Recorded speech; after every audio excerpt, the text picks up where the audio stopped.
مطلب اتنی شرم آتی ہے کہ اتنا بڑا عالم دین اس طرح کی گفتگو لکھے کہ وہ احادیث کچھ اور ہوں اور امام ابن تیمیہ جیسی شخصیت اس سے رزلٹ کچھ اور نکال رہے ہوں اور پھر آدھی حدیثیں لکھ رہے ہوں. یعنی جس طریقے سے مطلب وہ نماز کے قریب مت جاؤ یا گھوڑوں کی دموں والی حدیث کو آپ آؤٹ آف کنٹیکسٹ کوٹ کر دیں, کیونکہ میں نے اب وہ کتاب بھی ذرا ڈیٹیل سے پڑھ لی ہے تو اور کئی چیزیں مجھ پہ کھل گئی. مثال کے طور پہ اس میں امام ابن تیمیہ جو ہے وہ لکھتے ہیں کہ سیدنا ابو بکر صدیق رضی اللہ تعالیٰ عنہ کے جو باپ تھے ابی قحافہ, جو بعد میں فتح مکہ میں مسلمان ہو گئے, تو ان کے قتل کی اجازت مانگی تھی سیدنا ابو بکر صدیق نے کہ یہ آپ صلی اللہ علیہ وسلم کے گستاخ ہیں, تو آپ مجھے اجازت دیں میں اس کو قتل کر دوں. اسی طریقے سے عبداللہ ابن ابی کا بیٹا بھی صحابی تھا, اس نے بھی آپ صلی اللہ علیہ وسلم سے اجازت مانگی کہ میں اپنے باپ عبداللہ ابن ابی کو رئیس المنافقین, جو نبی صلی اللہ علیہ وسلم کا پورے عرب میں غلبہ ہونے تک زندہ رہا, آپ صلی اللہ علیہ وسلم نے اس کو قتل نہیں کروایا, اس سے بڑا روئے عرض پہ گستاخ رسول نہ کبھی گزرا ہے نہ کبھی گزرے گا. عبداللہ ابن ابی جس کی گستاخی قرآن پاک نے سورہ توبہ میں اس کے بارے میں نقل کی ہے, نبی صلی اللہ علیہ وسلم کو پورے عرب میں غلبہ حاصل ہو گیا, اس کے باوجود اس کے ظاہری کلمے کا احترام کرتے ہوئے اس کو قتل نہیں کروایا عبداللہ ابن ابی کو. آپ اندازہ کریں. تو ان دونوں کے بیٹوں نے یعنی سیدنا ابو بکر صدیق نے اور سیدنا ابو بکر صدیق رضی اللہ تعالیٰ کے جو والد تھے ابی قحافہ, بعد میں صحابی ہیں, مسلمان ہو گئے, ان کے بیٹے ابو بکر صدیق نے اور عبداللہ ابن ابی کے بیٹے نے جو ہے ان کا نام بھی عبداللہ تھا, انہوں نے اجازت مانگی آپ صلی اللہ علیہ وسلم سے کہ ہم اپنے باپوں کو قتل کر دیں. تو بس اتنی روایت نقل کی ہے ابن تیمیہ نے. اس کے بعد انہوں نے لکھا کہ اس سے ثابت ہوتا ہے کہ گستاخ رسول کو قتل کر دینا چاہیے. استغفر اللہ واتوب الیہ. یعنی اتنی بڑی, یعنی اس پہ وحید الدین خان صاحب اتنے پازیٹیو ہیں کہ غامدی صاحب سے بھی 100 گنا ٹھنڈی شخصیت ہے وہ, لیکن اس جملے پہ اس روایت کو آدھا لکھنے پہ وحید الدین خان صاحب نے پتہ کیا لکھا کہ یہ امام ابن تیمیہ کی دلیل نہیں دھاندلی ہے. بڑا زبردست لفظ استعمال کیا, یہ دلیل نہیں ہے دھاندلی ہے, کیونکہ انہی روایتوں کے آگے لکھا ہوا ہے, سیرت ابن ہشام سے یہ روایتیں نقل کی ہیں کہ آپ صلی اللہ علیہ وسلم نے نہ ابو بکر کو اجازت دی قتل کرنے کی, نہ عبداللہ ابن ابی کے بیٹے کو اجازت دی قتل کرنے کی. اے گل کو نہیں لکھی. بخاری مسلم میں حدیث ہے حسان ابن ثابت رضی اللہ تعالیٰ عنہ, یہ یقین کرے اتنی شرمناک مثال ہے کہ یہ بیان کرتے ہوئے شاید چھوٹے بچے بھی ہنس پڑے. حسان ابن ثابت رضی اللہ تعالیٰ عنہ کو آپ صلی اللہ علیہ وآلہ وسلم نے فرمایا, اے حسان, جو میرے خلاف باتیں کرتے ہیں لوگ, اور وہ آپ کو کیا کہتے تھے, جادوگر, دیوانہ, ساحر, جو غلط لفظ استعمال کر سکتے تھے گستاخانہ وہ کرتے تھے. آپ صلی اللہ علیہ وسلم نے حضرت حسان کو یہ نہیں کہا کہ جا کے ان کو قتل کر دو یا کوئی خود کا شملہ آور بھیج دیا ہو. ٹھیک ہے, اچھا, یہ کعب بن اشرف اور جو باقی ایک دو اکا دکا واقعات یہ پیش کر کے پری لیتے ہیں, وہ تو کانٹیکسٹ ہی بالکل ڈیفرنٹ ہے, وہ اس کا اس کے ساتھ کوئی تعلق ہی نہیں بنتا, وہ تو عہد شکنی کی سزا ہے, وہ بالکل ڈیفرنٹ چیز ہے. ورنہ تو اس میں پوری دنیا میں مطلب کیا یہ جو عیسائی ہیں حضرت عیسیٰ کو اللہ کا بیٹا کہہ کے اللہ کو گالی نہیں دے رہے, کیا دنیا کے 2.25 ارب عیسائی نبی صلی اللہ علیہ وسلم کو جھوٹا پیغمبر نہیں کہتے ہیں؟ تو کیا یہ 2.25 ارب عیسائی واجب القتل ہے ابن تیمیہ کے کانٹیکسٹ میں؟ جھوٹا پیغمبر کہتے ہیں نا, ورنہ تو مان لینا. تو آج اگر ابن تیمیہ زندہ ہوتا, میں پاکستان کی عدالت میں کیا انٹرنیشنل عدالت میں اس کے خلاف مقدمہ کرتا, اس نے جو قرآن و سنت کے ساتھ مذاق کیا ہے. یہ کون سی ڈاکٹرائن امت کو دے رہے ہیں, یہ تو بیڑا غرق ہو جائے گا, گلی گلی قتل عام ہوگا. اس طرح کا گستاخ رسول, جن لوگوں نے حضرت عیسیٰ کی مورتیاں سجائی ہوئی ہیں اپنے گرجوں کے اندر, ابن تیمیہ کا تو موقف اس کتاب میں ہے کہ تمام نبیوں کے گستاخ واجب القتل ہیں. تو یہ سارے عیسائی واجب القتل ہیں, ہندو بھی واجب القتل ہیں, سارے کے سارے نبی صلی اللہ علیہ وسلم کو جھوٹا نبی مانتے ہیں. تو اس طرح ڈاکٹرائن کھڑی کی جائے گی. آپ صلی اللہ علیہ وسلم کا کیا کردار یہ تھا. تو میں آپ کو دوسری مثال پیش کر رہا ہوں, بخاری اور مسلم دونوں میں حسان ابن ثابت کو آپ صلی اللہ علیہ وسلم کہتے ہیں, اے حسان, اپنے اشعار کے ذریعے ان کی ہجو بیان کرو جو میری گستاخیاں کر رہے ہیں. تیرے اشعار جو ہیں یہ تیر سے زیادہ جو ہے سخت ہیں ان کے اوپر. تیر کا ان کو وہ درد نہیں, ان کو تلوار کا وہ درد نہیں ہے جو تیرے اشعار سے ان کو تکلیف پہنچتی ہے.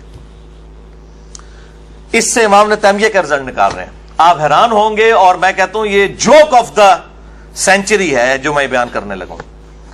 ابن تیمیہ کہتے ہیں اس سے یہ رزلٹ نکلا کہ گستاخ رسول کو اگر اشعار سے جواب دیا جا سکتا ہے تو تیر سے زیادہ سخت ہے اشعار، تو اس کا مطلب ہے اس کو تیر بھی مارا جا سکتا ہے، چھوٹی سزا بھی دی جا سکتی ہے۔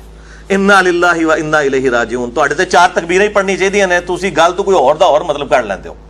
یعنی وہ بات کرنے والے کی بات دیکھیں کہ آپ صلی اللہ علیہ وسلم نے یعنی کہا کہ تلوار اور تیر اٹھا کے جواب دینے کی ضرورت نہیں ہے، علمی جواب دو، اپنے اشعار کے ذریعے تم اپنے نبی کی شان بیان کرو، یہ اصل میں کام ہے۔ اگر غصہ اتارنا ہے تو اس طریقے سے اتارو۔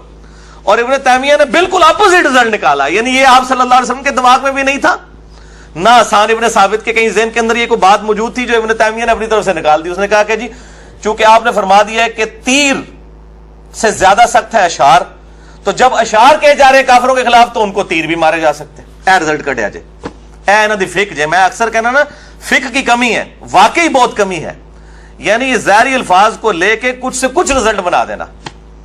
تو یہ تو اسی طریقے سے جیسے سورہ القصص میں آیا اور سورہ الرحمن میں آیا کہ ہر چیز فنا ہو جائے گی سوائے اللہ کے چہرے کے، تو اس کا مطلب یہ ہے کہ بس اللہ کا چہرہ جیسا کہ اس کی شان کے لائق ہے وہ رہے گا، باقی اللہ تعالیٰ کی جو شان کے لائق اس کی آنکھیں ہیں یا اس کے کان ہیں جیسا کہ اس کی شان کے لائق ہے، بغیر تمثیل کے، نہ ہم مجسمہ ہیں اور نہ ہی ہم جو ہیں وہ معتزلہ ہیں، اور نہ ہی ہم اس طرح کے غلط عقائد رکھتے ہیں کہ وہ بالکل، نہ ہی جہمیہ والے عقائد رکھتے ہیں۔ تو پھر چہرے سے رزلٹ یہ نکالے، لیکن وہاں جا کے تھے نہیں چہرے کی بات نہیں ہو رہی، اس سے مراد اللہ کی ذات ہے، تعویل کرتے ہیں۔ اسی طریقے سے اس کی تعویل یہ ہے کہ علمی دلائل کے ساتھ جواب دیا جائے۔ سلمان رشدی کی کتاب آئی، کسی نے کوئی علمی جواب نہیں دیا، اتنی 3rd کلاس کتاب تھی کہ اس کتاب کو اگر مشہور نہ کیا جاتا بندیاں لگا کے، اور امام خمینی اس وقت 1 کروڑ اس کے سر کی قیمت نہ لگاتے تو اس کتاب کو مشہوری نہیں ملنی تھی۔ اور پھر وہ امریکہ کے اندر، یورپ کے اندر بیسٹ سیلر تھی وہ کتاب، صرف اس وجہ سے کہ مسلمانوں نے جو ہے وہ کہا جی قتل کر دو سلمان رشدی کو، یہ کر دو وہ کر دو۔ سلمان رشدی آج تک زندہ ہے۔ اچھا آپ حیران کن بات دیکھیں گے، جتنے ان کے بارے میں 1989 اور آج کیا ہے 22 اپریل 2017، کتنے سال ہو گئے؟ 99 2009 اور یہ 18 سال ہو گئے ہیں، 28 سال، 28 سال ہو گئے ہیں، 30 سے 2 کم، 28 سال ہو گئے ہیں۔ کوئی مجاہد اس تک تو نہیں پہنچ سکا، کوئی اٹیمپٹ بھی نہیں ہوئی ابھی تک۔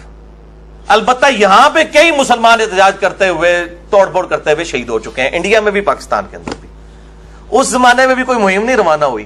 اصل میں مولویوں کو تو ایک ایشو چاہیے ہوتا ہے، گرما گرم کرو، لوگوں کو بھڑکاؤ۔ نہ کوئی مولوی جائے گا نہ اس کا بیٹا جائے گا اور اس کو رشدی کو قتل کرنے کے لیے، ہاں ادھر لوگوں کے بچے مرواتے رہیں گے۔ کوئی ایک اٹیمپٹ بھی نہیں کی کسی نے، کوئی اٹیمپٹ رپورٹ نہیں ہوئی ہے ان 28 سالوں کے اندر۔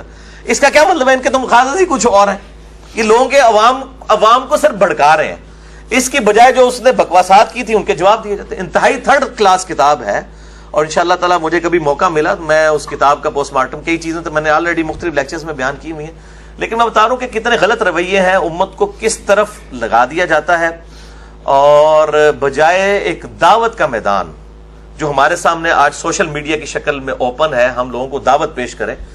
آج تو دعوت کتنی آسان ہے، اگلے زمانوں میں جب دعوت دی جاتی تھی تو بادشاہ قتل کروا دیتے تھے توحید کی دعوت دینے والوں کو۔ آپ آج امریکہ کے کسی بازار میں کھڑے ہو کے توحید کی دعوت دیں، آپ کو امریکن پریزیڈنٹ نہیں قتل کروائے گا۔ آپ امریکہ میں، یورپ کے اندر کہیں بھی کھڑے ہو کے دعوت دیں، کوئی فیس بک کے اوپر کوئی پوسٹ لگا دیں، کتنے مزے سے ہم ٹیکسٹ کر رہے ہیں، کافروں کو کریں، مسلمانوں کو کریں، غیر مسلم ملکوں میں کھڑے ہو کے کریں، جو مرضی کریں، کہ قتل تو نہیں کرواتے، کہ ہے ایسی کوئی چیز؟ اس طرح کا مبارک دور دعوت کا کیا پہلے تھا؟ فرعون کے سامنے جادوگروں نے صرف کلمہ پڑھا تھا تو اس نے کہا کہ میں تم لوگوں کو قتل کروا دوں گا، سولی دے دوں گا۔ اب تو ایسے نہیں ہوتا، ٹرمپ ایسا نہیں کرے گا، ٹرمپ تو تلاوت میں خود بیٹھا ہوا ہے، سامنے تلاوت کی جا رہی ہے۔ اس کا مطلب ہے آج دعوت کا موقع ہمارے پاس موجود ہے، اس کو اویل کریں۔ اور اگر آپ اسلام کی یہ پکچر پیش کریں گے جو امام ابن تیمیہ نے صارم المسلول علی شاتم رسول میں پیش کی ہے، تو معذرت کے ساتھ یہ پکچر اگر آپ اسلام کی پیش کریں گے تو اس کا تو مطلب سیدھا سیدھا یہ ہے کہ وہ پھر ان کے نزدیک جو حضرت عیسیٰ علیہ السلام کو اللہ کا بیٹا نہیں مانتا وہ گستاخ ہے، وہ پھر مسلمانوں کو قتل کریں گے۔ یہ علمی دلائل کے ساتھ چیزوں کو واضح کرنا ہے۔ عبداللہ ابن ابی واضح مثال ہے آپ صلی اللہ علیہ وآلہ وسلم کے رحمت للعالمین ہونے کی، اور دعوت کے اعتبار سے آپ صلی اللہ علیہ وسلم کی حکمت عملی کیا تھی۔ غلبہ بھی ہو گیا تھا اسلام کا، اس کے باوجود آپ صلی اللہ علیہ وسلم نے ان لوگوں کو قتل نہیں کروایا۔ فتح مکہ کے موقع پر کئی لوگوں کے قتل کے فتوے دیے, انہوں نے بھی جب آ کے معافی مانگ لی. اکرمہ ابن ابی جہل, سنن نسائی میں ڈیٹیل حدیث ہے, کہا تھا غلاف کعبہ میں بھی چھپا ہو تو قتل کر دینا. اس نے آ کے حضور سے معافی مانگ لی, آپ نے معاف کر دیا, حالانکہ اس سے بڑا کوئی گستاخ نہیں تھا. اور پھر وہ جنگ یرموک میں جو ہے وہ شہید بھی ہوئے رومن امپائر کے خلاف لڑتے ہوئے, اللہ تعالیٰ نے ان کو شہادت کا. باپ دیکھ لیں, وقت کا فرعون ہے ابو جہل, اور بیٹا ہے اکرمہ ابن ابی جہل رضی اللہ تعالیٰ عنہ علیہ السلام. ان کے توبہ کے واقعے پہ میرا مسئلہ نمبر 116B ہے. سیدنا عثمان غنی رضی اللہ تعالیٰ عنہ کی شہادت کی اصل وجہ کیا تھی, اس کانٹیکسٹ میں میں نے اس حدیث کو سنن نسائی الکبریٰ سے بیان کیا. اور جو ابھی ہمارا ریسرچ پیپر ہے واقعہ کربلا کا حقیقی پس منظر 72 صحیح الاسناد حدیث کی روشنی میں, جس میں 200 روایتیں میں نے جمع کی ہیں, اس میں بھی سیدنا عثمان کی شہادت کے جعلی اسباب نہیں اصلی اسباب بخاری مسلم سے میں نے بیان کیے, اس میں بھی میں نے یہ حدیث ڈالی ہے. تو ان دنوں تو مشہور کیا ہے, پتہ نہیں عبداللہ ابن سبا تھا, اس نے 40,000 صحابہ کی مت مار دی, نعوذ باللہ من ذالک. تو میں نے سارے کے سارے معاملات اس میں کھولے. تو میں آپ کو بتا رہا ہوں کہ کس طریقے سے غلط رویے اس وقت امت میں پروپیگیٹ کیے جا رہے ہیں, اور اس قسم کی جذباتی ڈاکٹرائن. اور میں نے پچھلی دفعہ بھی ان کو چیلنج کیا تھا 295C پہ ہماری ریزرویشنز اپنی جگہ, لیکن میرا موقف یہ ہے کہ جو یہ موقف اڈاپٹ کیا ہے کہ گستاخ رسول کی توبہ قبول نہیں ہے, اگر وہ توبہ کرے بھی, اور یہی ابن تیمیہ کا موقف بھی ہے, اس کتاب میں انہوں نے لکھا ہے. پھر لوگ کہتے ہیں جی انہوں نے کدھر مطلب لوگوں کو اکسایا, وہ کب کہتے ہیں ماورائے عدالت قتل کر دیا جائے. ان سارے مولویوں سے پوچھیں, ان سے پوچھیں کہ اگر کوئی ماورائے عدالت قتل کر دے کسی گستاخ رسول کو, اس کے بارے میں شرعی حکم کیا بیان کرتے ہیں, تو آپ کو پتا کیا کہیں گے, وہ کہیں گے جی اس نے قتل تو ویسے ہی ہونا تھا چونکہ توبہ تو اس کی قبول نہیں ہے. چلو عدالت نے مارا, وہ عدالت نے ایسے مارنا تھا, اسی سیدھے یعنی کر کے مار دیتا, تو مرنا تو انہیں ایسی, اس کے مقابلے میں اس بندے کو پھر قتل نہیں کیا جائے. یہ انہوں نے ڈاکٹران بنائی ہوئی ہے, اور کہتے ہیں توبہ قبول نہیں ہے. وہ کہتے ہیں اللہ تعالیٰ کو گالیاں کوئی دے اس کی توبہ قبول ہے, ٹھیک ہے جی, باقی سب کو جو کچھ کرتا رہے. چونکہ شاید یہ سمجھتے ہیں کہ ان کے نزدیک جو ہے وہ جذباتیت, اور یہ سب سے بڑا مسئلہ مسلمانوں کا ہے کہ ہم جذبات کے ساتھ چلتے ہیں, ہم علم کے ساتھ تو نہیں چلتے. غامدی صاحب پھر ٹھیک کہتے ہیں, مجھے کئی باتیں ان کی غلط بھی لگتی ہیں, لیکن جو بات ٹھیک لگتی ہے میں ڈنکے کی چوٹ پہ کہتا ہوں. غامدی صاحب نے ایک جملہ بولا ہے کہ علم کے میدان میں جذبات کی کوئی حیثیت نہیں ہوتی. جب آپ علمی ڈسکشن کریں گے پھر آپ یہ نہیں دیکھیں گے یار تیری داڑھی کالی ہے, تو ایڈے بڑے بزرگ بارے اس طرح گل کر رہے ہیں. نہیں, یہاں تو میرے بھائی نشتر ہاتھ میں ہوگا اور آپ آپریشن کریں گے اور کہیں گے جی یہ جو اس میں یہ جو اس وقت یہ ایشو تھا یہ نکال کے پرے پھینکنا ہے. پھر چاہے سفید داڑھی والا ہوگا یا کالی داڑھی والا ہوگا, اس پہ نشتر چڑھے گا, اگر اس کی گردے کے اندر پتھری ہے تو وہ نکالی جائے گی, بائی پاس بھی ہوگا اس کا, تو ظاہر نشتر تو چلانا پڑے گا, سیدھی سی بات ہے. اور غامدی صاحب کے اس جملے پہ میں نے جو ہے نا ایک اس کو بالکل وائس ورسا کیا ہے, وہ اس سے بھی زیادہ اٹریکٹیو جملہ ہے کہ جذبات کے میدان میں علم کی رتی برابر حیثیت نہیں ہے ان لوگوں کے سامنے. چونکہ یہ جذباتی لوگ ہیں, یہ کہتے ہیں علم بس کریو یار, علم بھی بات کوئی نہ کرنا, یہ جذبات.